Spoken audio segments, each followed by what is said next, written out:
Working with the media is a really big part of what we do here at NAT. The media is an incredibly powerful tool in influencing public attitudes and understanding, and poor reporting can result in myths and stereotypes, and this is particularly true of reporting around HIV. Improving the quality of HIV coverage is a vital step forward in educating the public, and that's why we feel so strongly about it. So what are we doing on this issue? Well, one of the most powerful things that we do here at NAT is run our virtual Pressgang group, which is a group of HIV positive people that come together to tackle poor reporting in the media. And this is done in a variety of ways. So we have our virtual database, which we alert whenever a stigmatising or inaccurate story pops up, and we encourage people to write to the editor and complain, to post their comments online, and to really shape the debate that follows. We know that there's nothing more powerful than hearing directly from HIV positive people when it comes to challenging stigma, and it has a huge impact. So the aim of the group is to enable people living with HIV to have a greater voice in the press, encourage more responsible reporting around, among journalists, and also increase the impact of NAT's work challenging stigma and discrimination in media coverage.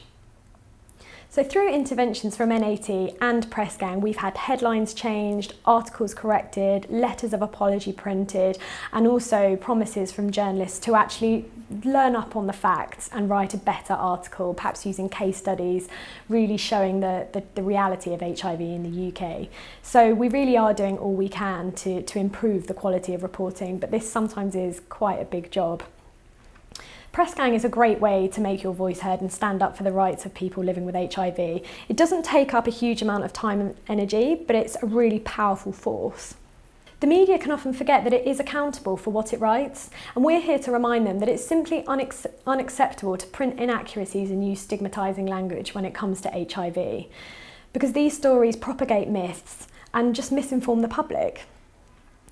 So when inaccurate or stigmatising coverage occurs, as well as alerting Pressgang, NAT takes quite a lot of action themselves. Depending on the severity of the article, we will write letters ourselves to the editor, we will get in touch directly, we will ask for corrections, and we will enter into a dialogue with the paper in terms of what they wrote. Sometimes we will also take it to the PCC, again depending on the severity.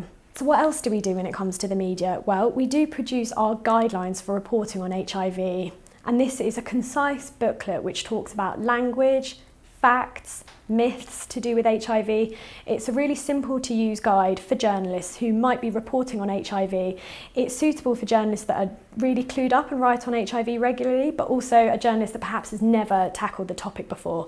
But we recommend that all journalists read our guidelines before embarking on an article, because sometimes they use language which they don't actually know is inappropriate. So we're here to do our best to work with the media and help them.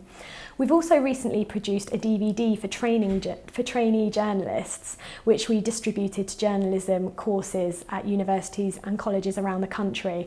And this had members of NAT, the PCC and also the press talking about why it's so important to cover HIV in a factual way.